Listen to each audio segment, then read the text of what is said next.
வணக்கங்க. இன்னைக்கு என்ன கம்ப்ளைண்ட்னா, இண்டக்ஷன் ஸ்டவ் தாங்க. பிரீத்தியோடைய டச் போர்டு உள்ள ஒரு இண்டக்ஷன் ஸ்டவ். கஸ்டமர் நம்ம கிட்ட சொன்ன கம்ப்ளைண்ட், சம்டைம் ஒர்க் ஆகுதுப்பா, சம்டைம் ஒர்க் ஆக மாட்டேங்குது அப்படின்னு. என்னதான் ப்ராப்ளம் இருக்குன்ட்டு ஓப்பன் பண்ணி பார்த்தா தான் தெரியுது, கருப்பாம்பூச்சி நல்லா முட்டை விட்டு வாழ்ந்ததுக்கான அடையாளம் நிறையவே இருக்குன்ட்டு. ஸோ எல்லா போர்டுமே நல்லா பிசு பிசுன்னு இருந்துச்சு. ஏன்னா அப்படியே க்ளீன் பண்ண முடியாதுன்றதுனால நான் எல்லாத்தையுமே ஃபஸ்ட்டு கழட்டிக்கிட்டேன்.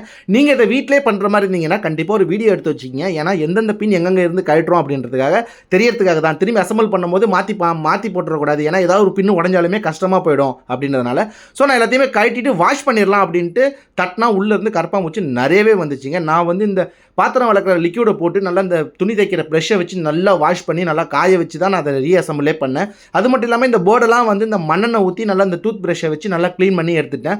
கரப்பாம்பூச்சி மண்ணெண்ணெய் வாடைக்கோ இந்த மண்ணெண்ணெய் இருந்தாலுமே வராது அப்படின்றது எனக்கு கொஞ்சம் தெரியும். ஸோ டோட்டலாக இந்த கரப்பாம்பூச்சி அழிக்கிறதுக்கு என்ன வழின்றது உங்களுக்கு தெரிஞ்சதுன்னா கண்டிப்பாக கமெண்ட்டில் சொல்லிவிடுங்க. நான் எல்லாத்தையுமே க்ளீன் பண்ணிவிட்டு இருந்த மாதிரியே ஃபிக்ஸ் பண்ணிட்டேங்க. ஃபிக்ஸ் பண்ணும்போது பார்த்து ஃபிக்ஸ் பண்ணணும். ஏன்னு பார்த்தீங்கன்னா அந்த பின்னெல்லாம் ரொம்ப சென்சிட்டிவாக இருக்கும். நீங்கள் மாற்றி ஃபிக்ஸ் பண்ணிட்டீங்கன்னா கூட அந்த பின் உடையத்துக்கு வாய்ப்பு இருக்குது. அதில் ஒரு லாக் மாதிரி இருக்கும். அந்த லாக் எந்த பக்கம் இருக்கோ அதை வச்சு நீங்கள் அழுத்தினீங்கனாலே ஈஸியாக உட்காந்துரும். ஸோ நான் எல்லாத்தையும் முடிச்சுட்டு அடுப்பையும் ஸ்க்ரூ பக்காவாக இருந்த மாதிரி டைட் பண்ணிட்டு போட்டு கொஞ்ச நேரத்திலே தண்ணி ஹீட் ஆக ஆரம்பிச்சிருச்சுங்க. கஸ்டமருமே ஹாப்பி ஆகிட்டாங்க. நானுமே அங்கேருந்து கிளம்பிட்டேங்க. இந்த வேலைக்கு நான் மொத்தமாக 200 வாங்கினேன். நீங்களா இருந்தீங்கன்னா எவ்வளோ வாங்குவீங்கன்னு சொல்லிட்டு போயிடுங்க. வரேங்க. பாய்ங்க. நெக்ஸ்ட் வீடியோவில் பார்க்கலாம்.